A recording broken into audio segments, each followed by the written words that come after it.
Dober večer vsem, einen schönen Abend euch allen, buone sere a tutte e a tutti, buonasera a tutte e a tutti nelle 4 lingue del Friuli Venezia Giulia. Buonasera ai nostri ospiti per un incontro che insomma abbiamo preparato da tempo e che davvero ci fa piacere stasera poter ospitare le persone che interverranno a parlare di un tema che credo sia importante per tutto il futuro della nostra regione, e quindi il tema della portualità di Trieste, che ha a che fare col sistema Friuli Venezia Giulia. Buonasera prima di tutto a Zeno D'Agostino, presidente dell'autorità portuale. Buonasera Presidente. Buonasera, buonasera. Noi avevamo scritto già nel volantino presidente, l'avevamo messo tra virgolette, no? Avevamo insomma preso come un gesto di buon auspicio, credo che abbia portato bene. Avete portato bene, esatto, sì. Ecco, poi vedremo perché. Buonasera a Riccardo La Terza. Buonasera a tutte e a tutti. Attivista di Trieste, che è stato uno dei protagonisti anche della mobilitazione della città rispetto a quello che è successo appunto nel porto di Trieste e alla guida dell'autorità portuale nelle settimane scorse. Buonasera anche a Federico Monti. Ciao Federico. Buonasera a tutti quanti. Che è il rappresentante della comunità del Patto per l'Autonomia di Trieste, che insomma anche lui è stato molto attento a quello che è successo in questi giorni. Allora, partirei subito con il presidente Zeno D'Agostino. Allora, c'è stata una sentenza del TAR, no? In questi giorni, credo ieri o l'altro ieri, che insomma ha reinsediato di fatto Zeno D'Agostino alla guida dell'autorità portuale. Cosa è successo? Qual è stata, se ci vuole descrivere un po', Presidente, l'iter, no, di questa fase un po' convulsa e sicuramente molto dibattuta, non solo dentro Friuli Venezia Giulia? Ma insomma, allora il 5 di giugno è arrivata questa delibera dell'ANA, che comunque era datata qualche mese prima, nel senso che era ancora di marzo, che pratica mi esautorava dal ruolo di presidente dell'autorità addirittura dal momento in cui era stata effettuata la nomina, e quindi novembre 2016. C'erano degli elementi di inconferibilità che erano legati alla precedente nomina presidente di una partecipata nostra, dell'autorità. Mi sembra, chiaramente questo quando è successo ha creato un po' di problemi, perché fondamentalmente mi sono reso conto da un giorno all'altro che non solo non ero più il presidente, ma non lo ero mai stato negli ultimi 4 anni. Devo dire che è stato un impatto un po' scioccante. C'è stata una reazione, chiaramente, a parte il sottoscritto e l'autorità, ma insomma la città, ma penso che un po' tutti abbiano visto quello che è successo. Io l'ho un po' tradotta come una reazione di pancia e poi però ho detto a tutti: adesso bisogna trasformare la reazione di pancia in una reazione di testa, perché comunque la piazza io ho visto qualcuno che ha detto la piazza non è servita. No, la piazza è servita, la piazza e anche il movimento dei portuali sono serviti, perché fondamentalmente quello che mi è successo è che nelle ultime settimane non ho incontrato una persona che avesse una versione diversa di quello che stava succedendo, da quella che poi era stata l'interpretazione che è venuta di pancia alla gente. E quindi ecco perché dico che la piazza è stata importante, perché anche a livello di media l'interpretazione univoca che si è data a quello che stava succedendo era proprio quella che logicamente veniva nella pancia e poi chiaramente nella testa di noi tutti. Quindi la piazza è stata utilissima. Chiaramente la piazza non è ecco, l'unico elemento. C'era ed esiste e c'è stato il ricorso al TAR del Lazio, che è stato presentato già il lunedì sera successivo all'arrivo di quella delibera dell'ANAC. Abbiamo messo in campo dei buoni legali, avevamo comunque tutta una serie di ragioni che poi conoscevo abbastanza bene, perché erano le ragioni che abbiamo presentato ad ANAC ancora a novembre scorso, quindi fondamentalmente la cosa la conoscevamo bene. E il TAR, appunto martedì, la racconto sempre l'aneddoto che insomma io ormai ero un disoccupato, ero con la famiglia che camminavo per i boschi in Trentino e eravamo su un rifugio a 1500 metri e mi ha chiamato l'autorità, il responsabile dell'area legale, dicendomi: ti chiamo presidente perché sei, ecco, secondo il TAR del Lazio, sei tornato a essere presidente. E quindi, vabbè, insomma, da lì ho dovuto mollare, come ho detto oggi a qualcuno, la polenta, i funghi, la luganega e la birra, e sono tornato giù. Tra l'altro nel frattempo mi si è scaricato il cellulare, quando l'ho riacceso dopo 1 ora e 3 quarti si era aperta una diga, nel senso che c'era di tutto e di più, chiaramente, di amici, di colleghi, di gente di tutta Italia che insomma era felice della decisione. Insomma, questo è quello che è successo in sintesi in questi 20 e passa giorni, insomma, di odissea, che poi è diventato insomma qualcosa anche di bello, e quindi siamo qua. Sì, sicuramente c'è stata una mobilitazione che è stata trasversale da una parte, perché in effetti anche il mondo istituzionale e politico di tutta la regione, insomma, si è schierato, ha preso posizione per far sì che un lavoro che era iniziato, insomma, tempo fa, in un certo modo potesse continuare e quindi, insomma, lei rimanesse alla guida dell'autorità portuale. Sicuramente c'è stata una mobilitazione importante da parte della città. Io ero presente quel sabato mattina, insomma, in Piazza Unità d'Italia, in cui i portuali in particolare, ma in realtà tantissime persone, insomma, c'erano migliaia di persone che si erano mobilitate. Insomma, c'era la percezione, anche per chi come me non vive a Trieste, che in realtà c'era una parte, insomma, della vita, della storia della città che si stringeva attorno a una figura e in realtà a un percorso che si sta facendo, no? Quindi c'era Zeno D'Agostino che rappresentava comunque un mondo in qualche modo che la città appunto voleva difendere. Riccardo, è stata così? Cioè effettivamente c'è stata questa serrata, no, da parte di tanti pezzi di società civile di Trieste che si è mobilitata? Cosa ha rappresentato e cosa rappresenta oggi l'autorità portuale, Zeno D'Agostino e la sua squadra, insomma, per Trieste? Io penso effettivamente che sia andata così. Ovviamente è andata così innanzitutto grazie alle lavoratrici e lavoratori del porto, che hanno per primi chiamato a raccolta appunto tutta la città attorno non soltanto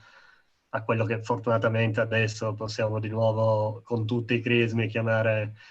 presidente dell'autorità di sistema, ma attorno a un modello che effettivamente ha dimostrato di essere efficace non solo appunto e non solo di produrre, diciamo, benefici strettamente nell'ambito portuale, ma di costituire effettivamente una speranza, un elemento concreto nel presente, ma soprattutto una speranza nel futuro per uno sviluppo ancora più forte, più solido e più sostenibile per tutta la città. Per cui io credo che effettivamente la piazza quel giorno fosse una piazza generale, una piazza cittadina, una piazza tra l'altro che esprimeva una serie di istanze, direi, legate non esclusivamente al porto. Perché? Perché da un lato appunto abbiamo il valore concreto, il valore tangibile di quello che è stato fatto in questi anni per rilanciare il porto di Trieste, non solo in un'ottica, penso, di crescita meramente quantitativa, ma proprio di sviluppo, appunto, quindi avendo ragionato a monte e avendo costruito una visione per lo sviluppo stesso del porto che non guardasse soltanto all'ombelico, no, del sistema portuale in senso stretto, ma che si ponesse l'obiettivo ambizioso di fare una cosa che purtroppo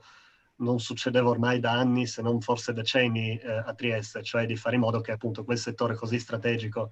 per la città, con la sua crescita, portasse dei benefici e degli effetti anche fuori dalla dimensione strettamente portuale. Insomma, il Presidente ovviamente lo dice molto meglio di me, lo ha esemplificato secondo me in maniera molto efficace in un contributo a un libro uscito di recente proprio sulla questione della Via della Seta, sostenendo che il mare porta fabbriche, no? Quindi che il fatto di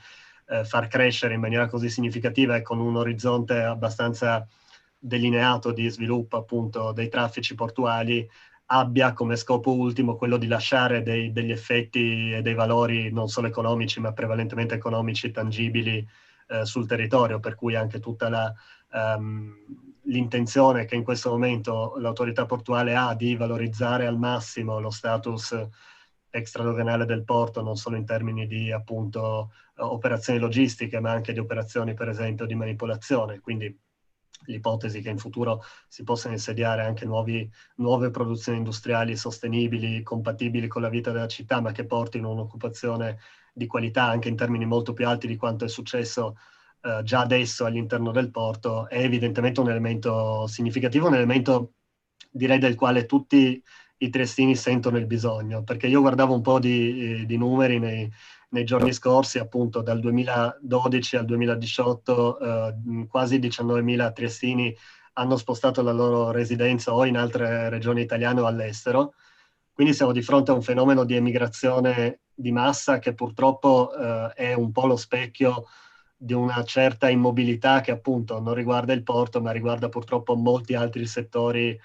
economici della città ancora. E spero appunto, penso che la speranza sia condivisa da molti, che quanto avvenuto in questi anni in porto sia ad esempio anche per riprodurre questo modello, ovviamente con le dovute differenze anche in altri ambiti. E se guardiamo al passato, la mole di queste persone che hanno purtroppo, in alcuni casi magari hanno scelto, ma ovviamente in molti casi sono state di fatto costrette a scegliere un altro luogo dove costruire la propria vita, non è poi così differente da tante altre immagini che abbiamo del passato della nostra città, no? Penso tutti i triestini abbiano in mente le immagini delle navi cariche di persone che partono appunto da Trieste, diciamo dopo la fine del governo militare alleato per andare in Australia. In quel periodo si sono trasferite da Trieste in Australia circa 22.000 persone. Quindi stiamo parlando più o meno di fenomeni, almeno dal punto di vista numerico, simili. Ovviamente stiamo parlando anche di due epoche completamente differenti. Però stiamo parlando proprio di quel periodo nel quale a Trieste è iniziato un fenomeno, scusate, che è quello del declino industriale, che per decenni ha segnato in negativo la vita della città. Oggi va un po' di moda dire che Trieste non è mai stata una città industriale. In realtà Trieste è stata una città che proprio grazie al porto, proprio grazie alla centralità, diciamo, del sistema emporiale, no? Attorno al quale poi si è sviluppato anche il porto, in realtà in epoche anche differenti tra di loro, c'è sempre stata una ricaduta in termini produttivi. Ovviamente non possiamo pensare di riprodurre esattamente lo stesso modello, gli stessi schemi e gli stessi tipi di produzioni che magari erano attive a Trieste ormai più di 70 anni fa. Però dobbiamo pensare che in realtà la nostra storia e quindi il nostro passato non è semplicemente una scusa per guardare nostalgicamente alle nostre spalle, ma è anche un ottimo elemento da reinterpretare, da rimodulare, da scombinare in maniera anche creativa, in maniera innovativa, per immaginare appunto una città che abbia una base produttiva solida e che abbia la capacità di dare un futuro a chi qui nasce o a chi qui viene per studiare, poi magari avrebbe anche voglia di costruirsi una vita, insomma, con un lavoro di qualità e appunto, con un'esistenza degna. Certo. Ecco, prima di passare la parola a Federico Monti per una domanda che da parte sua, volevo fare una domanda al Presidente D'Agostino. I prossimi passi, una volta insediato adesso, insomma, alla guida dell'autorità portuale, quali sono le azioni che pensa di mettere in campo? Ci sono degli elementi di novità rispetto al recente passato? Insomma, gli elementi che guideranno, insomma, i prossimi passi amministrativi e di azione del porto, quali saranno? Beh, diciamo che in queste settimane, sotto il commissariamento di Mario Sommariva, sono arrivate un paio di novità interessanti su cui chiaramente avevamo lavorato tutti insieme. Una è diciamo, il primo segno tangibile della presenza ungherese nel porto di Trieste, che è iniziato ancora un lavoro iniziato ancora a settembre del 2017, quando abbiamo fatto la prima missione a Budapest, e che poi ha portato appunto un paio di settimane fa, 10 giorni fa, al Rogito, che ha visto 31 milioni transitare dall'Ungheria alle casse, diciamo, di due soggetti privati, uno è Teseco e l'altro Sistoc, che hanno ceduto rispettivamente società concessionaria di aree in porto, concessione sessantennale, più aree di proprietà, Teseco, e Sistoc, altre aree di proprietà, per un complessivo di 32 ettari circa, che fanno riferimento all'ex area ex Aquila, quindi un'area totalmente inquinata, anche fortemente inquinata, che adesso è diventata concessione e proprietà di una società pubblica di proprietà del governo ungherese, che si chiama Adriaport, che appunto adesso ha a cui fa capo adesso l'obbligo previsto per il concessionario di andare a costruire un terminal, a bonificare, a fare tutta una serie di interventi su quell'area per circa 100 milioni di euro di investimento, quindi un'operazione complessiva da 130 milioni, torno a dire, costruita nel giro di qualche anno con relazioni dirette tra Trieste e Budapest, un ottimo, devo dire, aiuto da parte dell'ambasciata italiana e dell'ambasciatore italiano Rustico a Budapest, che ci ha dato una grande mano per fare questo, ed è un'operazione che, a prescindere dagli elementi, insomma, fisici, cioè il fatto che comunque quella è un'area che, se qualcuno, non so se per caso ci è mai passato, ma insomma in questo momento è fondamentalmente una specie di giungla ed è comunque inquinata, e quindi ci saranno comunque investimenti tutti che faranno capo a questa società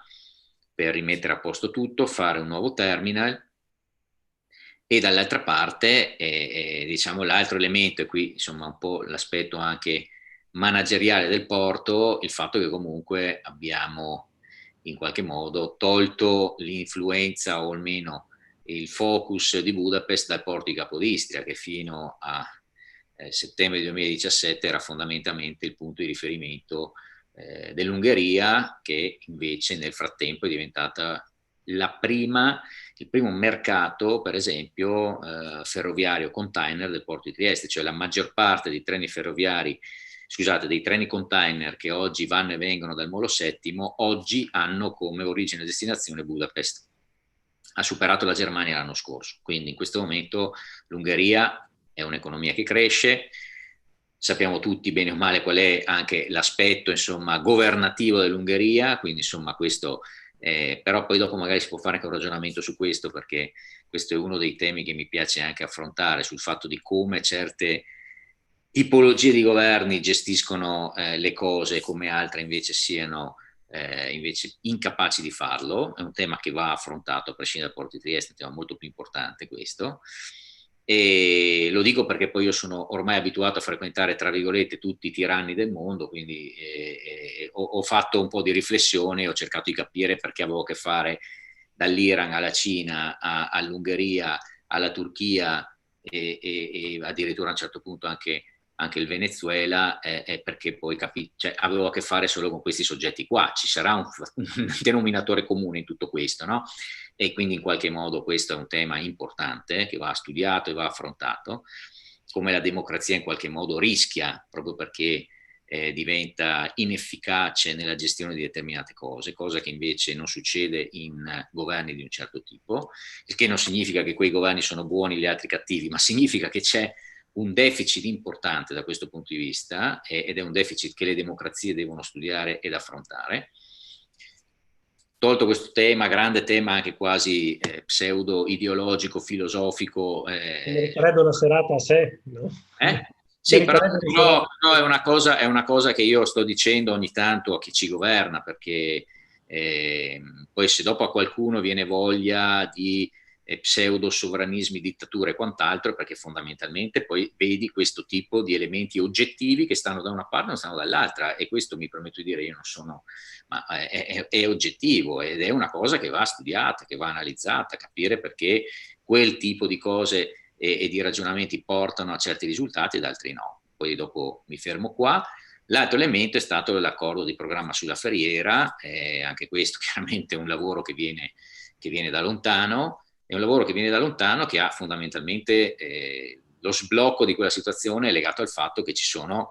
importanti soggetti interessati allo sviluppo di quella parte di porto, perché ormai è diventata una parte di porto, e fondamentalmente se non ci fosse stato questo interesse di questi soggetti non si sarebbe arrivati all'accordo di programma sulla ferriera, perché non ci sarebbe stato qualcuno disponibile ad acquisire quelle aree, non ci sarebbe stato qualcuno disponibile ad acquisire quei lavoratori e quant'altro. Quindi l'elemento dirimente di quell'accordo di programma è fondamentalmente il cambio di passo nella capacità di attrazione di investimenti da parte del porto, altrimenti là avremmo ancora probabilmente la stessa situazione di un anno fa.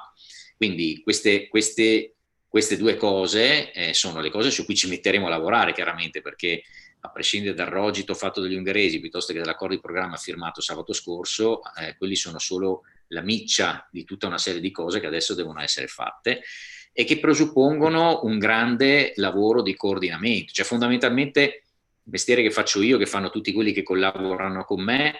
è un immenso project management di situazioni complesse che mettono insieme soggetti pubblici e privati, e noi dobbiamo essere i facilitatori di queste condizioni, che vedono chiaramente i privati che hanno tutta una serie di condizioni, di modi di vedere e quant'altro, e dall'altra la grande componente pubblica che in entrambi i casi, sia per quanto riguarda l'Ungheria sia per quanto riguarda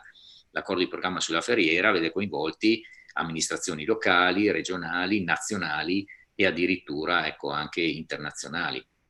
Certo. Questo fondamentalmente è un po' il lavoro che noi facciamo, a parte il lavoro ordinario di gestione, insomma, da autorità portuale, di quelle che sono le nostre, non le nostre, ma le proprietà dello Stato che noi gestiamo in nome e per conto, e dall'altra invece la capacità di gestire progetti speciali che hanno una complessità immensa, perché ecco, da questo punto di vista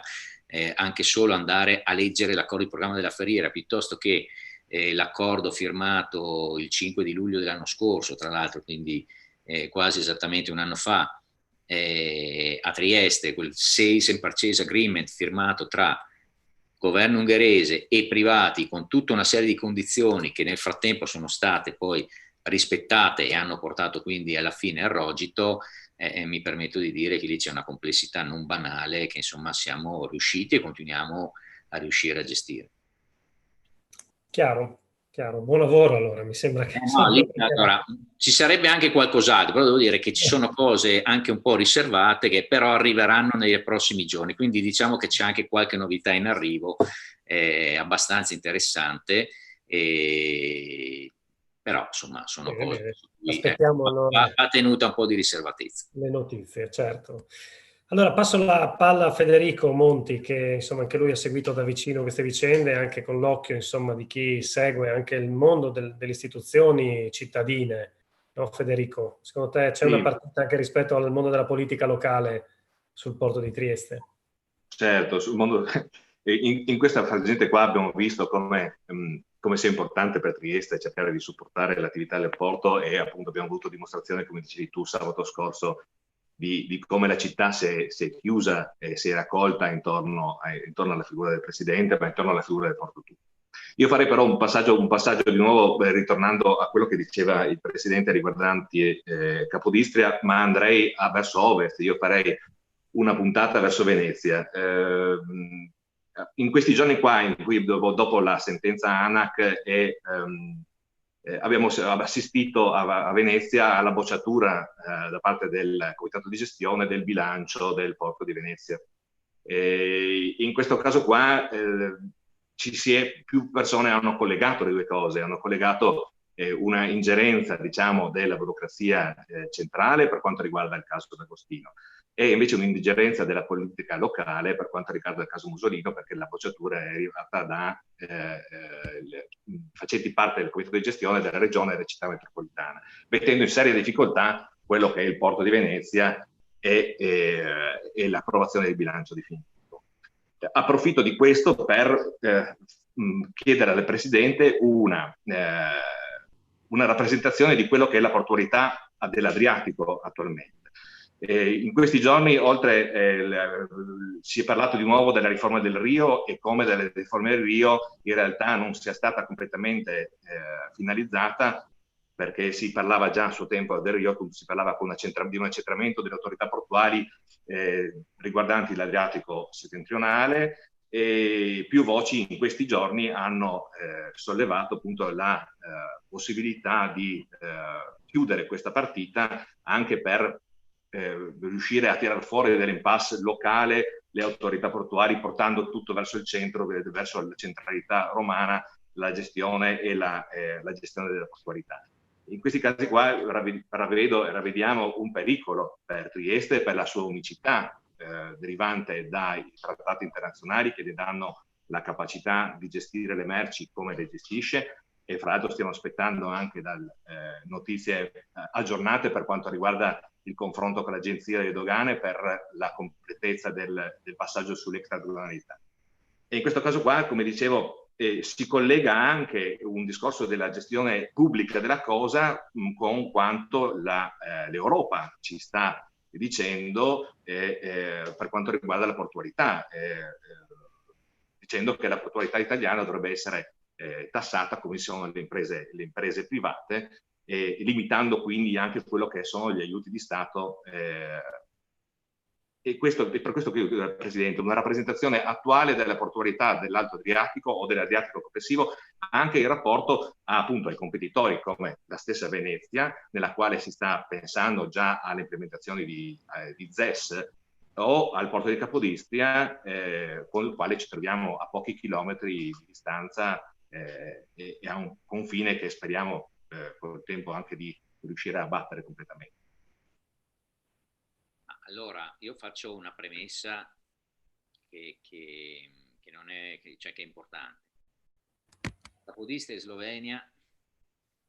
Trieste è Regione Friuli Venezia Giulia, regione a statuto speciale, Venezia e Veneto. Lo dico perché? Perché per esempio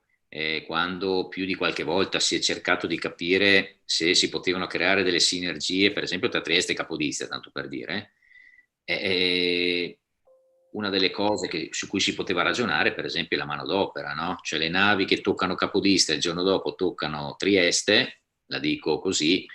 a questo punto abbiamo dei picchi di lavoro che toccano il porto di Capodistria il giorno prima, il giorno dopo il porto di Trieste, noi ci arrovelliamo per trovare il personale che a fisarmonica, diciamo, lavora un giorno sì, un giorno no, quindi la famosa, per esempio, agenzia del lavoro portuale o le compagnie portuali, quant'altro. Pensare di fare un ragionamento di questo tipo a livello di sistema, non a livello di singoli porti, probabilmente potrebbe essere una soluzione. Il problema è che però ci troviamo di fronte a fiscalità diverse, perché sono due stati diversi, seppur a pochi chilometri siamo sapete meglio di me, non è che devo spiegare queste cose, però fondamentalmente tutta una serie di sinergie che si possono auspicare, per esempio tra Trieste e Capodistria, comunque non c'è niente da fare, trovano delle difficoltà proprio legate al fatto che ci troviamo a due stati diversi, con fiscalità diverse, leggi diverse e quant'altro, e quindi i ragionamenti di sistema, non tutti, ma insomma anche alcuni che potrebbero essere abbastanza incisivi, non stanno in piedi, perché poi ci troviamo che ci sono situazioni diverse dal punto di vista fiscale, amministrativo e quant'altro. Questo lo dico tra Italia e Slovenia, tanto per dire. La questione diciamo della authority unica, allora quando Del Rio parte la prima volta e fa il piano nazionale della logistica erano previste 8 mega, diciamo, autorità di sistema, e una di queste era da Trieste fino a Ravenna, per intenderci. Poi dopo un po' discutono e Ravenna si stacca, rimane solo Trieste e Venezia.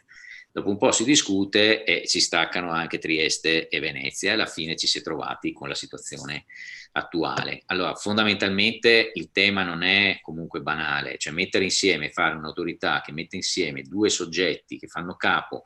a due regioni diverse o addirittura 3 come era in origine, e tra l'altro con una di queste regioni, Friuli Venezia Giulia, a statuto speciale, parliamoci chiaro, è praticamente impossibile. Ci sono tutta una serie di elementi per cui ci può essere armonia magari iniziale o armonia nel tempo, ma ci sono disarmonie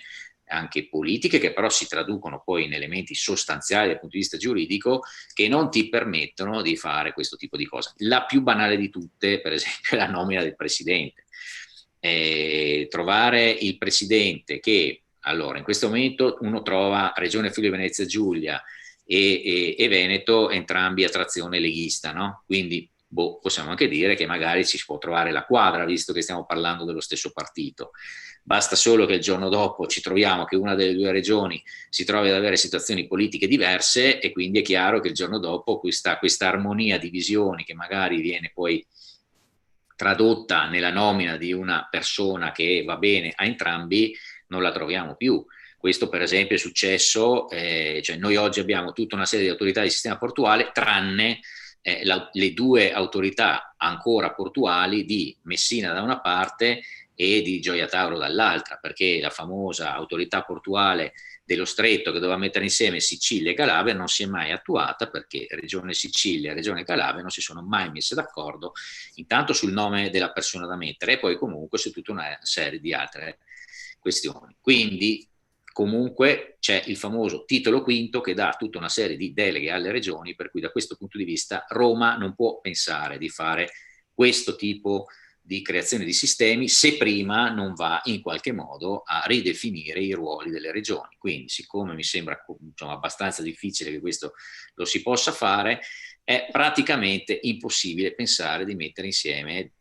autorità di sistema portuale, chiamiamolo di sistema, nel senso Trieste e Monfalcone piuttosto che Venezia Chioggia, e farne una sola, tanto per dire, perché fondamentalmente, seppur oggi ci possa essere un'armonia politica, poi nel tempo magari non c'è più. Quindi questo è molto difficile da fare, mi permetto di dire praticamente impossibile se non ci sono modifiche normative specifiche che danno poteri sostanziali a Roma. Tornando poi ai casi, Del Rio aveva in testa una riforma che prevedeva appunto fondamentalmente Del Rio attacca i potenziali conflitti di interessi che esistevano all'interno dei comitati portuali. Nei comitati portuali avevamo 25 persone, di queste 25 persone molte chiaramente rappresentavano le categorie produttive, rappresentavano i lavoratori, rappresentavano le imprese e quant'altro. Parliamoci chiaro, io l'ho vissuta anche in prima persona, ci potevano e c'erano chiaramente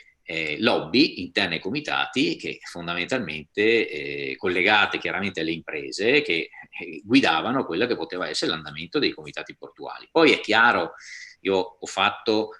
a Trieste il commissario per quasi 2 anni, ero il commissario dell'autorità portuale di Trieste, avevo un comitato portuale di 25 persone e non ricordo nessuna votazione all'interno del comitato con 25 persone che rappresentavano lavoratori, categorie, camere di commercio, regione, comuni, perché c'era Muggia, c'era anche Trieste, non ricordo una votazione che non sia stata fatta all'unanimità.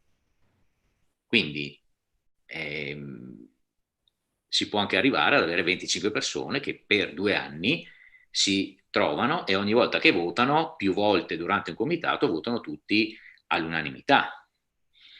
Però ci sono anche situazioni un po' più critiche. Io sono stato segretario generale del Porto di Napoli e era un po' più difficile avere l'unanimità all'interno di un comitato portuale. Quindi quella cosa lì è stata, in quel momento, è stato la motivazione per cui Del Rio ha detto: prendiamo i soggetti rappresentativi delle categorie, li mettiamo nell'organismo di partenariato che ha un potere consultivo e quindi dà il suo parere, però dall'altra parte il comitato di gestione rimane rappresentativo di quelli che sono gli elementi istituzionali, comune, regione e Stato, chiaramente, perché il presidente del porto viene nominato dal ministro. Quello che è successo a Venezia è che però, appunto, essendoci 3 persone, presidente, regione e comune hanno deciso di bocciare il bilancio. Mi permetto di dire, secondo me, andando oltre, perché comunque il bilancio era ed è un bilancio che oggettivamente ha ragione di stare in piedi. Se ci sono altri motivi per cui comune e regione hanno qualcosa da dire alla gestione dell'autorità di sistema, probabilmente non è la bocciatura del bilancio il modo per andare a dire questo. Ecco. Però è chiaro che è nato, si è evidenziato il fatto che probabilmente Del Rio, quando ha fatto la riforma, ha sottovalutato il fatto che ha lasciato il presidente in un comitato in cui c'è il presidente, il rappresentante del comune, il rappresentante della regione e in alcuni casi anche il comandante capitaneria, che comunque è espressione centrale. Però fondamentalmente i soggetti sono 3 e i soggetti locali sono 2 su 3. E siccome la riforma Del Rio invece viene in qualche modo, era identificata come un elemento che toglieva autonomia ai territori per riportarla invece su Roma, perché il problema di quel momento era che ognuna delle autorità portuali investiva soldi su infrastrutture che poi si duplicavano rispetto ai porti vicini, quindi c'era bisogno di ricentralizzare le decisioni, perché altrimenti ognuna delle autorità portuali se ne andava in maniera centrifuga a prendere tutta una serie di decisioni. Non ci si è resi conto che invece si è fatto probabilmente l'operazione contraria, cioè lasciando i comitati portuali, i comitati di gestione con meno rappresentanti, ma con una fortissima rappresentanza della componente locale, si è ottenuto l'effetto opposto perché Del Rio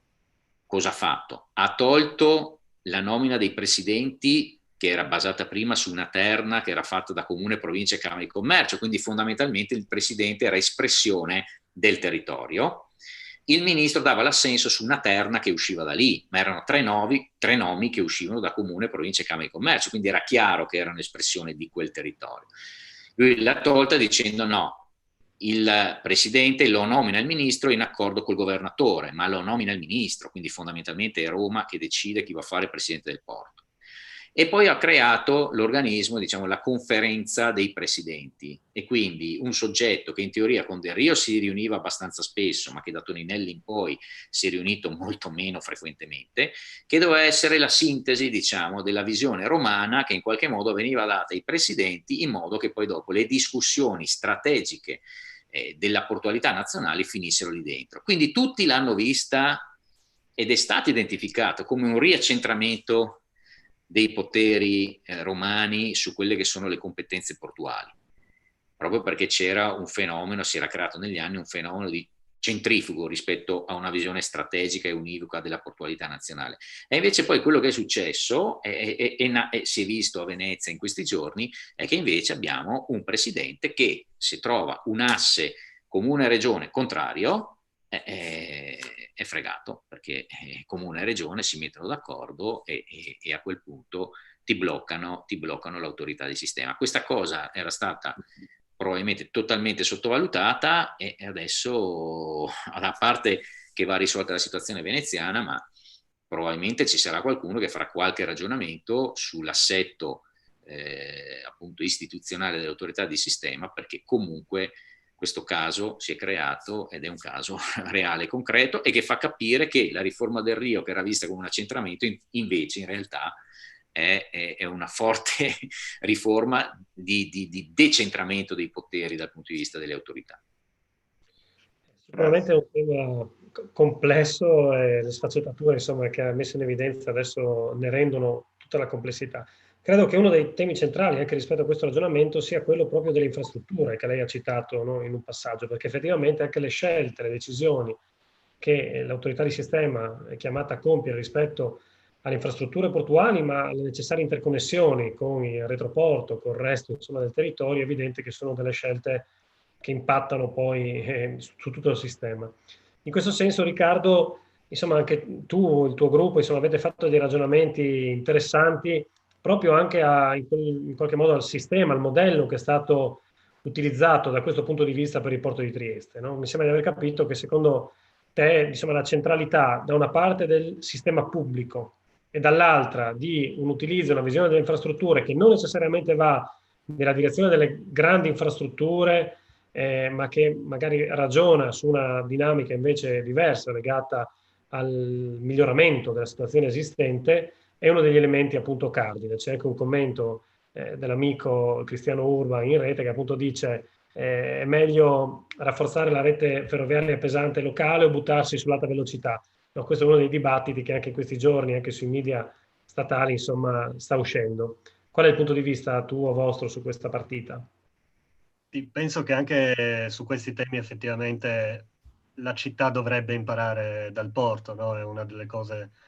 che abbiamo ripetuto molto nei giorni scorsi. Diciamo che appunto la mobilitazione è stata un'occasione per ribadirla, ma sicuramente è una questione che rimane valida anche adesso che perlomeno il problema giuridico che era nato è stato risolto, ma appunto questo significa che fortunatamente la storia di rilancio, di sviluppo del porto di Trieste non si è fermata, così come penso appunto non si debba fermare una riflessione che va oltre appunto l'ambito stretto del porto. Anche per questa ragione appunto il modo con il quale è stato interpretato il ruolo del pubblico in questi anni nella gestione del porto ci sembra particolarmente significativo. Perché? Perché non si è, almeno dal nostro punto di vista, limitato ad un'attività di amministrazione ordinaria, di amministrazione dell'esistente, ma appunto ha avuto il coraggio, la capacità, la voglia, se vogliamo, anche di fare delle scelte strategiche che andassero appunto oltre la mera amministrazione. Penso alla questione dell'Agenzia per il lavoro portuale che è stata citata prima. Non c'era scritto da nessuna parte che l'autorità portuale l'obbligo di costituire una SRL di quel tipo, no? In una prima fase a totale partecipazione pubblica, assorbendo lavoratori che tra l'altro in molti casi provenivano anche da storie complesse di fallimenti, di gestioni insomma, che non avevano avuto particolare rispetto della dignità di un lavoro, tra l'altro in uno dei settori più precarizzati, no? Anche dello stesso lavoro portuale, che in molti casi diciamo, presenta delle situazioni di complessità legate appunto agli orari di lavoro, legate alla sicurezza sul luogo del lavoro, all'assenza di formazione e via dicendo. Quindi sono state prese delle scelte che non sono state delle scelte di mera amministrazione, ma sono state delle chiare linee di indirizzo che non penso siano appunto semplicemente valoriali, anche se ovviamente si è vista, penso, un'impronta chiara, no? Nel considerare le persone grazie alle quali il porto, l'attività portuale va avanti, non come dei semplici numeri, ma come appunto delle persone dotate, come dire, di dignità e di diritti. Ma penso che al di là della pur fondamentale visione valoriale ci sia stata appunto anche una scelta chiara, quella di investire sul capitale umano, quella di investire sulla qualità di determinati processi, anziché semplicemente, come penso avvenga anche in molti altri ambiti purtroppo dell'economia cittadina, sulla diminuzione costante del costo del lavoro. E lo stesso ragionamento, se vogliamo, è stato fatto appunto anche rispetto alla questione infrastrutturale. Nel 2014, addirittura andando a vedere sul sito del porto appunto le statistiche portuali, il numero di treni instradati all'anno non veniva neanche citato tra le statistiche principali del porto, non veniva neanche considerato di fatto un asset strategico del porto di Trieste, nonostante la provincia di Trieste, vuoi per la sua piccola estensione, vuoi per l'eredità appunto che ha ricevuto dal suo passato, insomma, di sviluppo economico, è la provincia italiana con la più alta densità di infrastruttura ferroviaria. Oggi siamo a quasi 10.000 treni all'anno e anche questo non è l'esito di scelte, come dire, dovute o di processi obbligati, è l'esito di appunto decisioni ben precise, che tra l'altro appunto hanno delle conseguenze assolutamente positive dal punto di vista ambientale, perché se non sbaglio parliamo di 200.000 camion in meno all'anno, e quindi significa intervenire anche in un ambito particolarmente complesso, perché appunto la sostenibilità ambientale delle attività portuali non è una cosa affatto scontata. Penso che tra l'altro ci potrebbe e ci sarà ancora, spero, tantissimo da fare da questo punto di vista, ma appunto questa è già una direzione molto chiara, ed è stato fatto appunto senza costruire un chilometro di binari in più. Ne parlavamo tra l'altro in un'altra occasione col presidente D'Agostino. In Italia c'è un'ossessione, c'è un mantra per appunto la costruzione di nuove opere, molto spesso tra l'altro non vengono neanche terminate, ma diciamo nell'agenda politica sembra che il tema dell'infrastrutturazione del territorio sia una questione di importanza capitale. In realtà, per esempio, appunto, la tanto discussa alta velocità non avrebbe nessun tipo, no, di incidenza sulla capacità poi, per esempio, del porto di Trieste di essere più competitivo, di poter movimentare più merci e via dicendo. Appunto, penso si sia dimostrato in questi anni, poi probabilmente in un'ottica futura sarà necessario anche, e già si pensa di intervenire su alcuni colli di bottiglia, ma in realtà il punto è che con le infrastrutture di cui il porto è già dotato e con gli aggiustamenti, diciamo, in termini tecnologici necessari per stare al passo coi tempi, si può già fare tantissimo e le capacità potenziali di espansione sono altissime. Sarebbe bello, e ripeto, non è ovviamente possibile, come dire, fare copia e incolla e pensare che quello che è stato fatto nel porto in questi anni si possa riprodurre esattamente nello stesso modo anche in altri ambiti, però prendere questo modello come uno spunto per adattare alcuni approcci, alcune modalità, alcune sensibilità anche ad altri ambiti della vita della città, penso che sarà uno dei temi, almeno spero che sia uno dei temi sui quali per esempio ci si confronterà anche dal punto di vista politico nei prossimi mesi, nei prossimi anni, perché per esempio tutta questa infrastruttura ferroviaria sarebbe interessante capire se si può e se si potrà mettere a disposizione anche del trasporto passeggeri, per esempio, no? Con tutte ovviamente la necessità di considerare la compatibilità tra le due cose, però un territorio che si muove meglio e che non muove meglio soltanto le merci, ma che muove meglio in maniera più sicura, in maniera più sostenibile anche gli esseri umani, i passeggeri, è un territorio che per esempio diventa non soltanto più vivibile, quindi con una qualità della vita più alta, ma che diventa per esempio anche più competitivo dal punto di vista economico. Quindi questa sarebbe un'altra questione, sempre per restare nell'ambito delle infrastrutture, che sarebbe interessante trattare in un prossimo futuro a livello cittadino, e non solo a livello cittadino, perché chiaramente è un ragionamento che sta in piedi solo se si concepisce la città all'interno e al centro di un'area più vasta, nella quale appunto insistono anche dei flussi pendolari di un certo tipo. Chiaro. Il tema delle infrastrutture credo che sia appunto una questione assolutamente centrale da tanti punti di vista, in primis quello della sostenibilità, come veniva detto, ma credo anche di relazione con il resto della regione Friuli Venezia Giulia. No, Presidente, c'è una visione che secondo me è abbastanza riduttiva, no? Che dice, vabbè, il tema del porto è un tema che riguarda Trieste e tutto sommato il Friuli, il resto della regione, può disinteressarsi di quello che sta succedendo a Trieste perché non ha a che fare con le dinamiche, insomma, di sviluppo del resto del territorio regionale. Io credo che questa sia una visione piuttosto miope, perché invece in un mondo, insomma, come quello che stiamo vivendo, soprattutto come quello che sta arrivando per tanti aspetti, è indispensabile riuscire a capire come ci sia la necessità, la possibilità, io credo, insomma, e auspico di fare sistema attorno a alcune partite fondamentali. Credo che questa del Porto sia davvero una partita che riguarda tutto il Friuli Venezia Giulia. Io credo riguardi il mondo, insomma, della siderurgia e della possibilità di far arrivare i prodotti trasformati dalla nostra industria siderurgica in altri luoghi del mondo, piuttosto che il tema della filiera legno-arredo, piuttosto che tutta un'altra serie di partite che magari hanno a che fare anche con l'interporto di Cervignano, con tutta una serie di dinamiche, insomma, che comunque devono guardare al porto di Trieste. Ecco, dal suo punto di vista, questo è già nei fatti, è qualcosa che trova degli ostacoli oggi, è qualcosa che deve individuare delle modalità per svilupparsi ulteriormente? Come stanno le cose? Ecco.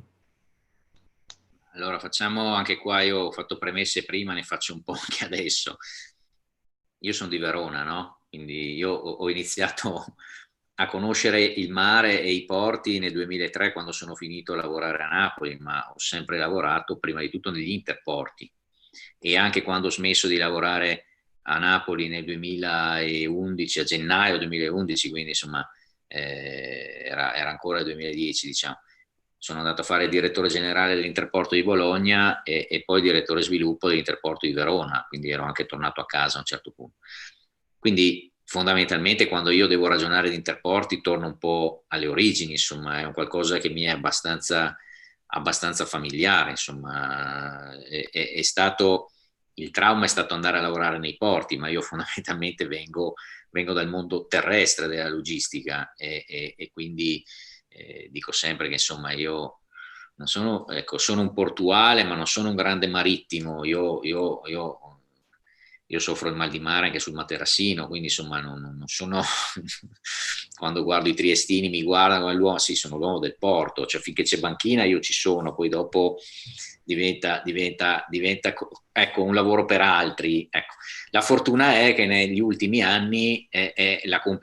competitività del porto si gioca nella parte terrestre e quindi allora entra in campo uno che può essere nato a Verona, diventa anche presidente di un porto, perché fondamentalmente è la capacità poi di integrazione con quello che sta dietro che diventa l'elemento di vantaggio competitivo del porto, e quindi mi trovo a lavorare nei porti, altrimenti se non ci fosse questo tipo di elemento io continuerei o avrei continuato a lavorare negli interporti come ho sempre fatto. Per cui quando io poi, ecco, io mi ricordo sono arrivato nel 2015, c'era ancora la Serracchiani, ho detto scusami, ma hai una regione con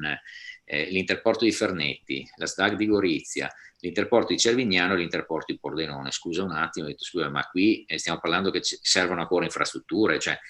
fermati qua e cominciamo a ragionare su qual è la capacità che ha questa regione di mettere insieme il mondo portuale con i suoi 3 elementi, grande Trieste, medio Monfalcone, piccolo Porto Nogaro, e la sua capacità di integrazione con quello che sta dietro, che sono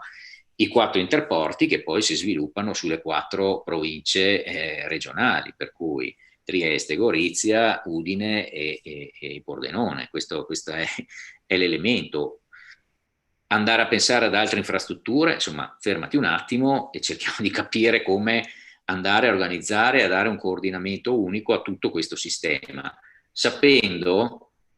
che, come in ogni sistema, nel momento in cui si entra nel sistema, ogni elemento del sistema aggiunge valore, chiaramente aggiunge valore, ma a sua volta nell'entrata del sistema anche il soggetto che entra vuole avere un valore in più, altrimenti nel sistema non ci entra. Quindi fondamentalmente c'è un altro elemento che va detto, lo dico appunto dicendo e avendo fatto la premessa che io sono un terrestre e sono poco marittimo, che la questione è che non c'è niente da fare. Oggi sono i porti ad essere il vero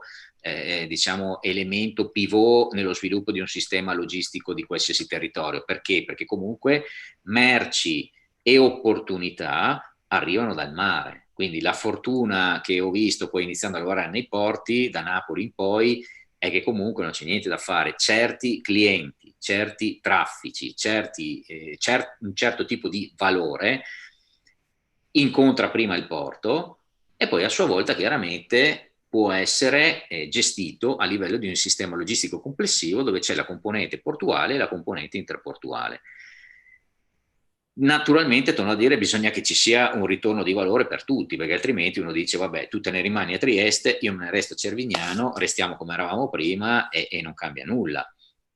Quello che è successo in questi,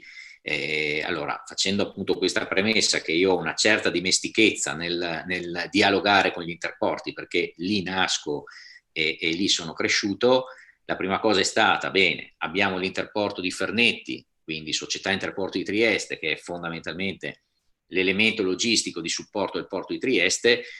Che senso ha che non ci sia l'autorità portuale all'interno di quella compagine societaria, o che addirittura l'autorità di sistema portuale non sia il soggetto che in qualche modo governa quella società, almeno dal punto di vista, non lo siamo nel senso dei numeri perché abbiamo mi sembra il 23%, ma dal punto di vista della gestione strategica, tornando al ragionamento che facevo prima, cioè il fatto che comunque c'è questa fortuna del mare, del porto, di essere il primo soggetto che incontra tutta una serie di dinamiche, e quindi uno può essere anche il presidente o il direttore dell'interporto migliore del mondo, ma certe cose non le incontrerà mai, perché la fortuna è che queste cose incontrano e arrivano dal mare, quindi è il porto che le incontra per prima. Però poi dopo, siccome appunto uno dei miei, forse lo slogan che uso di più è che il futuro del porto non è il porto, ho convinto tutti che dovevamo andare fuori dal porto a fare tutta una serie di azioni, altrimenti il porto non ha futuro. Quindi a un certo punto mi sono permesso di dire ai triestini, lo dico qui, guardate che la prima reazione è che il friulano dice cosa vogliono i triestini qua, la sintetizzo, ma è così. La seconda reazione è il triestino che dice ma stiamo portando il valore tutto là, perché fondamentalmente nella visione di un sistema logistico integrato di questo tipo, il porto ha alla fine la funzione di essere un luogo dove il metro quadro è pesante, nel senso sia perché è scarso e sia perché è costoso, e quindi a quel punto le vere attività a valore aggiunto non si fanno in porto. Il porto è un luogo in cui le merci devono passare velocemente. È dietro il porto in cui si sviluppano le attività ad alto valore aggiunto, ma questi triestini l'hanno capito, cioè hanno capito che noi stiamo portando fuori dal porto tutta una serie di elementi di valore aggiunto che sono quelli che oggi portiamo già a Fernetti piuttosto che a Frieste, cioè nella zona franca, e che stiamo iniziando a portare anche a Cervignano, perché una serie di flussi che oggi sono finiti sull'interporto di Cervignano erano dei flussi che non avevano più, arrivavano, come dicevo prima, dal mare, sono stati trasferiti a Fernetti, Fernetti non ha più la capacità, Frieste neanche, e quindi già oggi tutta una serie di flussi che caratterizzano l'Interporto di Cervignano sono nati da questa capacità di dialogare insieme tra ciò che sta sul mare e ciò che sta nell'interno. Però parliamoci chiaro, il baricentro alla fine del valore non è la banchina, il baricentro del valore sta dietro, tant'è che c'è un ulteriore rischio, e questo torno a dire, ecco perché, che se la banchina e il porto è il luogo in cui le merci passano e creano valore se passano il più velocemente possibile, quindi ci deve essere un'alta rotazione delle merci nei porti, è chiaro che sono anche quei luoghi in cui aumenta la possibilità di automazione, perché chiaramente sulle banchine e nei porti, non facendo attività ad alto valore aggiunto, l'uomo, l'essere umano, è facilmente sostituibile con la macchina. Allora, prima si diceva che qui si cerca di incrociare valori con management. Da una parte siamo pienamente consapevoli che noi per essere competitivi non dobbiamo rifiutare la sfida dell'automazione, anche perché, torniamo al discorso di prima, abbiamo Capodista da una parte, Venezia dall'altra, chi si ferma da questo punto di vista viene bypassato, perché fondamentalmente se non sei in grado di essere innovativo e competitivo, per esempio accettando la sfida dell'automazione, ci sarà comunque qualcun altro che lo farà. E quindi questo è il concetto manageriale. Dall'altra parte però, siccome io non faccio il manager di un'azienda privata, quindi un'azienda privata può dire tranquillamente sostituisco gli uomini con le macchine, i bilanci stanno in piedi e quella che è la visione di sviluppo dell'azienda privata è comunque soddisfatta, perché stiamo creando e generando valore e utile per la proprietà. Ma io invece lavoro per il pubblico e non mi posso fermare al fatto che il mio porto è competitivo e che genera traffici, ma che non crea valore e soprattutto non crea occupazione, perché io faccio un mestiere diverso dal manager privato. Io devo creare valore e ricchezza per il territorio, perseguendo interesse pubblico che per quanto mi riguarda, vede al primo posto l'occupazione delle persone e un'occupazione dignitosa. A quel punto, quindi, è quasi obbligato, se si perseguono questi obiettivi, diventare il soggetto che coordina il tutto, perché fondamentalmente si sa che a livello di banchina si rimane competitivi aumentando anche l'automazione, ma poiché l'obiettivo complessivo del sistema governato dall'autorità è quello di generare occupazione, si deve essere in grado di mettere a regime tutta una serie di altri luoghi, e mi permetto di dire che probabilmente sì, stanno dietro Trieste, ma stanno anche fondamentalmente vicino ai luoghi di produzione industriale, perché poi la logistica cerca di andare vicino a chi poi produce alla manifattura, e quindi è chiaro che tutto questo sistema alla fine genera occupazione, valore lontano dal porto e non nel porto. Quindi,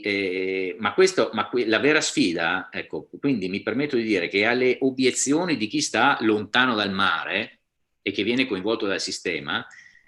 si risponde abbastanza velocemente, perché già dopo un po' si comincia a vedere che i traffici arrivano lì, le attività arrivano lì e che il mare è quel luogo che deve invece generare flussi veloci, perché la banchina deve essere veloce. Trieste però ha l'altra fortuna per cui le merci devono stare fermi, che è il Porto Franco, quindi se da una parte un ragionamento complessivo logistico vede in ciò che sta dietro il soggetto che acquisisce valore, Trieste però in questa fascia, perché è una fascia molto ristretta che sta vicino al mare, è vincolato il Porto Franco, cioè perché oltre la provincia di Trieste non si può andare, proprio per i trattati che venivano citati anche prima, e quindi tutta una serie di attività comunque a valore aggiunto le si deve generare da queste parti qua.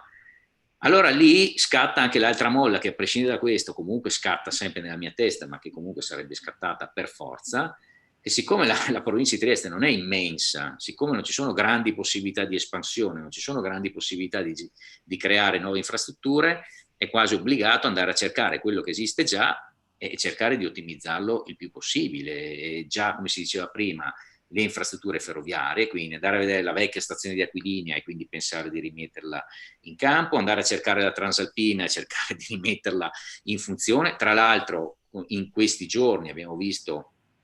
il crollo della linea costiera, meno male per quanto riguarda il porto di Trieste, che avevamo appena aperto la Transalpina, che è diventata una specie di bypass rispetto alla linea ferroviaria costiera, per cui non tutti, ma una serie di treni arrivati a Bivio Orisina, se ne sono risaliti e sono entrati al porto di Trieste passando da Villa Opicina e non passando dalla costiera. Allora, il tema appunto del coinvolgimento, il sistema però ha un unico elemento che può piacere o non piacere, che deve essere governato da un soggetto unico, perché se non c'è un soggetto unico che va a verificare tutto quello che succede, e in alcuni casi, mi permetto di dire, ed è quello che facciamo da qualche anno, se il sistema è governato da un soggetto unico, ci si può permettere di avere degli elementi anche, diciamo, inefficienti di tutto il sistema, perché quello che interessa è che il sistema complessivo dia un bilancio positivo. Faccio l'esempio, quando io sono arrivato la manovra ferroviaria stava per essere privatizzata, anzi era in fase di privatizzazione. È un errore. Privatizzare la manovra significa che un soggetto che governa solo un pezzo del sistema entra in quel sistema e deve generare reddito e utili gestendo solamente quel pezzo del sistema. Parliamoci chiaro, significa, è un circolo vizioso, prima o dopo quella società riduce i treni, perché comunque le tariffe le deve alzare, perché altrimenti non ce la fa, non arriva mai a break even, non si riesce mai a conciliare quelli che sono i flussi di traffico e quelli che sono i flussi economici, e quindi a quel punto, alla fine, come è successo in moltissimi casi, quelle società chiudono. Se invece quella società fa parte di un sistema complessivo, che attraverso un utilizzo efficiente di quella società permette di generare valore a tutto il sistema, a quel punto ci si può anche permettere di avere quel pezzo che non è, perché noi comunque generiamo utili con le manovre oggi, ma siamo riusciti a generare utili perché il sistema complessivo ha generato quelle economie di scala che permettono a quel pezzettino là di generare utili. Se quel pezzettino là viene gestito in maniera isolata, gli utili non li genererà mai e non sarà mai in grado di creare le economie per farlo stare in piedi. La visione, ecco, di questo tipo, cioè il fatto che ci sia un coordinamento unico, permette, che poi è la logistica fondamentalmente, una visione olistica di questo tipo è la logistica, è la funzione della logistica, mettere insieme anelli diversi e generare valore dalla catena e non dai singoli anelli, si chiama supply chain management. Ecco, questa visione qua noi l'abbiamo applicata a queste cose. Presuppone chiaramente che c'è un soggetto che coordina il tutto, che poi questo soggetto abbia la sede a Trieste, ce l'abbia a Cervignano, ce l'abbia a Pordenone, mi permetto di dire, è un di cui. Il vero ragionamento è che io arrivavo via treno da Verona e ogni tanto passavo da Cervignano, e sapete voi che spettacolo c'era fino a qualche anno fa, passando più che dall'Interporto, che fondamentalmente in qualche modo lavorava, ma dallo scalo merci, che era diciamo una cattedrale nel deserto. Ecco, noi un po' alla volta stiamo cominciando a spostare una parte del baricentro dei traffici ferroviari da quelle parti lì, e quindi stare dentro un sistema che ha comunque, va bene, la sede dell'autorità di sistema a Trieste, però permette di generare valore da quelle parti là. E io, sarà perché non sono di queste parti e quindi mi permetto di essere il più neutrale possibile nel gestire queste cose, non sono né filo triestino né filo friulano, e quindi a quel punto cerco solo alla fine di soddisfare tutti, perché altrimenti prima o dopo uno degli elementi del sistema si sfila, perché se non ha un ritorno ti dice va bene, ci ho creduto, ma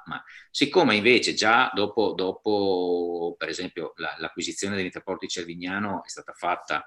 meno di un anno fa e già si vedono degli ottimi risultati, io penso che alla fine tutti siano felici di stare in un sistema, anche se poi questo sistema ha una sede che si trova in via von Bruck a Trieste, insomma, ecco. Chiaro, sì, io credo non si tratti di questioni di filo-friulanità o filo-triestinità, ma si tratti di buon senso di un sistema che deve essere in grado appunto di essere tale, no? E quindi mettere assieme le intelligenze e le capacità di un territorio per affrontare delle sfide che comunque sono delle sfide che, insomma, bene o male ci investono. Possiamo decidere di subirle o possiamo decidere di provare a giocare la partita, no? E quindi in questo senso credo che, insomma, le sue parole siano state molto molto eloquenti. Sono già l'ora è passata, è volata via velocemente, però farei una strappo alla regola che ci diamo di solito di tenere proprio dentro l'ora per un'ultimissima battuta che mi permetto di rubare a Federico, però sul futuro della città, no, Federico, una domanda a questi nostri due ospiti dobbiamo farla. Prossimo anno ci saranno le elezioni comunali e quindi veramente in una battuta veloce vi chiederei di dirci quali sono le vostre aspettative, no? Chiaramente da una parte ognuno con i suoi ruoli, le sue competenze, ci mancherebbe, però ecco, cosa vi aspettate che sia anche al netto di chi si candiderà però al centro del dibattito per la prossima campagna elettorale sulla città di Trieste nella primavera 2021? Presidente, cominciamo da lei. Ma comincio io. No, vabbè, allora. Facciamo chiudere a Riccardo, dai. È chiaro che ci sono due elementi forti in città Trieste, uno è il porto e l'altro è il comune, fondamentalmente le autorità portuali e il comune. Io sono arrivato identificato dal sindaco Cosolini come persona scelta, appunto perché in quel caso c'era ancora la terna, il comune Cosolini ha espresso D'Agostino e altri hanno espresso altri. Quindi è chiaro che io ho avuto un dialogo normale e intenso con il sindaco Cosolini perché ero espressione di una sua scelta, ci mancava solo che scegliesse D'Agostino e poi dopo non ci andasse d'accordo. Poi però è arrivato Di Piazza, io fondamentalmente penso che mi venga riconosciuto che vado e cerco di andare d'accordo un po' con tutti perché cerco sempre di stare anche dall'altra parte del tavolo e cercare di capire quali sono le esigenze. Io ho sempre avuto una legge non scritta, ma sottolineo non scritta perché la legge direbbe qualcos'altro. Cioè, noi abbiamo competenza dal punto di vista come autorità portuale di importanti porzioni della città. Cioè, le rive sono demanio, ma sono demanio fondamentalmente sulla carta, ma sono città. E quindi io ho sempre detto a Cosolini, come a Di Piazza dopo, che non mi permetterò mai di decidere che cosa deve succedere sulle rive, perché fondamentalmente, pur essendo parte demaniale e quindi diciamo di competenza dell'autorità portuale, è il comune, è perché il comune ed è il sindaco che è stato espresso dai cittadini che deve dire al porto che cosa succede nelle rive. Poi che sia giusto o sbagliato, questo non lo so, ma dal punto di vista dell'amministrazione pubblica è quel soggetto che siede in Piazza Unità che deve decidere che cosa succede sulle rive e non chi siede in via von Bruck. Chiaramente e parallelamente e reciprocamente ho sempre detto a Cosolini o Di Piazza, caro mio, che non salti fuori, che mi vieni a dire che cosa deve succedere in porto, perché chiaramente il porto è quella parte lì e nel porto chiaramente è l'autorità portuale. Questa legge non scritta, che anzi mi permetto di dire che la legge potrebbe anche dire altro, nel senso che io potrei anche decidere, che ne so, di andare a recintare le rive o cose di questo tipo, perché sono appunto demanio. Non lo faccio perché ritengo che sia giusto che l'espressione elettorale del cittadino che si chiama sindaco e non presidente del porto decida che cosa deve succedere sulle rive, torno a dire, giusto o sbagliato che sia. Chiaramente ho usato l'esempio delle rive, ma ce ne sono tanti altri esempi di demanio che per quanto mi riguarda deve essere pianificato e su cui deve essere la decisione del comune come espressione del cittadino che decide che cosa succede lì. Quindi qual è l'auspicio? L'auspicio è che chi ci sarà, chiunque esso sia, mantenga quel rapporto di dialogo che comunque ho mantenuto con Cosolini prima ed era quasi naturale, con Di Piazza non doveva essere così naturale, ma lo è comunque stato, e quindi da questo punto di vista non è che sto lì a dire deve avere i capelli lunghi, corti, i baffi e la barba, no, mi permetto di dire che però se presidente del porto e sindaco dialogano si possono fare tante cose importanti sia per il porto che per la città. Certo, ognuno con il suo ruolo e le sue competenze. Riccardo. Beh, io mi permetto di dire qualcosina in più, ovviamente ognuno appunto una domanda del genere la interpreta anche a partire da quello che è il suo ruolo e io non avendo fortunatamente insomma nessun tipo di vincolo, mi permetto di aggiungere una cosa, un'opinione che però penso sia molto diffusa e che sia una delle ragioni per cui anche la mobilitazione a difesa di quello che è successo e di quello che si spera continuerà a succedere in questi anni in porto è stata così massiccia e così sentita. Io penso che le capacità e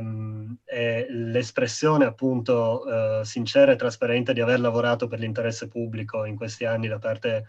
del presidente D'Agostino e della sua squadra sia emersa come valore, come evidenza dal mio punto di vista non solo in termini assoluti, cioè non solo effettivamente è andata così, ma anche un po' in termini relativi al contesto che appunto diciamo del quale il porto è circondato. Non parlo tra l'altro solo, almeno dal mio punto di vista, solo dell'amministrazione comunale, ma penso che a Trieste ci sia più di qualche problema anche per esempio dal punto di vista delle rappresentanze di alcune categorie produttive che purtroppo hanno, ripeto, opinione personale ovviamente, una visione troppo ancorata ad alcuni, per esempio, alcuni progetti che non hanno nulla a che vedere con una strategia complessiva di rilancio della città. Penso per esempio ai famosi 9 milioni di euro che la Camera di Commercio tiene lì fermi in attesa di fare questo fantomatico parco del mare che oggettivamente alla luce anche degli ultimi avvenimenti, insomma, degli ultimi mesi, ha un orizzonte di sostenibilità economica e quindi di creazione di valore effettivo per la città che perlomeno andrebbe messo in discussione, andrebbe riconsiderato se ci fosse effettivamente appunto la capacità e la trasparenza da parte di chi lo dovrebbe fare di farlo. Per cui io quello che mi auspico per i prossimi mesi, insomma per il dibattito elettorale che si aprirà, ma soprattutto per i prossimi anni di amministrazione, è che si riesca a fare appunto quello che è successo in questi anni in porto. Io penso che da un lato che ci siano state delle parole anche molto chiare da parte del Presidente nel raccontare quello che è successo, no? Usare la testa e il cuore, secondo me, appunto, significa avere una capacità di visione che vada oltre la contingenza e che sia in grado di immaginare quella che potrà essere Trieste tra qualche decennio, perché questo è un po' l'orizzonte che penso la politica anche a livello locale dovrebbe avere.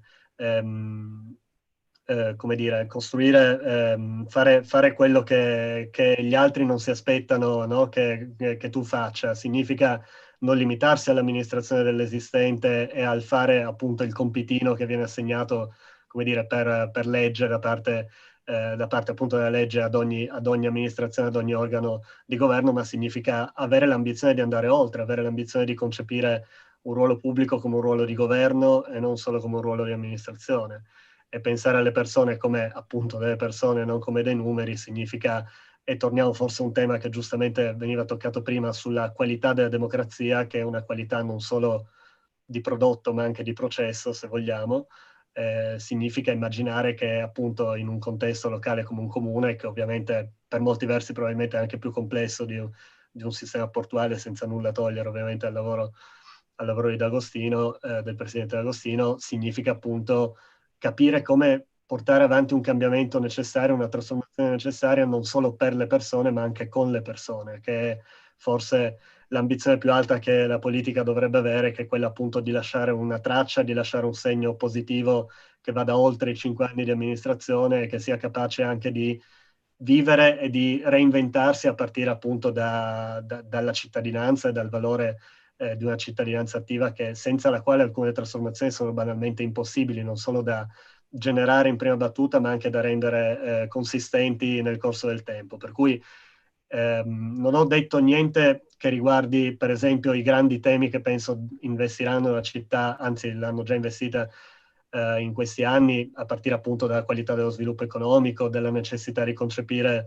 una transizione ecologica che sia giusta e che sia inclusiva per tutti, alla necessità di garantire la sicurezza sociale a settori, per esempio, della popolazione che da molti punti di vista sono rimasti esclusi in questi anni, e per esempio anche alla capacità di concepire il governo della città anche in un'ottica transfrontaliera, perché Trieste non può essere concepita se non in quest'ottica. Però penso che veramente prima di anche parlare di programmi e di proposte di breve, di medio e di lungo periodo sia necessario veramente rigenerare la capacità della politica locale di governare dei processi che sono anche in alcuni casi molto più ampi e su scala molto più alta di quella semplicemente cittadina. Per cui l'auspicio per me, dal mio punto di vista, è questo.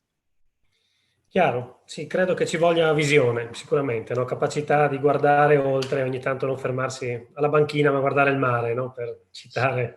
insomma, l'attività del Presidente D'Agostino. In questo senso credo che anche la presenza di anche ragazzi come te, come il gruppo di Trieste, no? Del collettivo di Zeno, il percorso che state facendo anche con Trieste Secolo IV, sia una ventata di novità che spero, insomma, porti anche dentro non solo le dinamiche di Trieste, ma un po' di tutta la regione, la capacità, insomma, ecco, di innescare processi e visioni così di lungo respiro. Abbiamo clamorosamente sforato con i tempi, quindi davvero vi ringrazio per la pazienza. Nel frattempo vi do anche la notizia che ha segnato Lasagna e quindi da tifoso udinese, un tifoso dell'Hellas Verona, un tifoso della Triestina, no? Che insomma siamo in vantaggio sulla Roma. Ecco, con questa buona notizia che speriamo duri, visti i tempi. Insomma, il Verona avanti così, l'Udinese batte la Roma, noi prendiamo la Roma e quindi siamo quindi insomma eravamo d'accordo. No, le battute, insomma, credo sia stata per noi assolutamente una serata molto interessante, sicuramente piacevole, il tempo è davvero volato. Io ringrazio davvero di cuore il Presidente D'Agostino per la sua disponibilità e per aver partecipato a questo incontro. Grazie a voi. Ringrazio Riccardo La Terza, ringrazio anche Federico Monti e auguro insomma, a tutti voi sicuramente buon lavoro, in particolare al Presidente, buon reinsediamento a tutti gli effetti in carica. E buon agnot a tutti che nos hanno seguito. Arrivederci.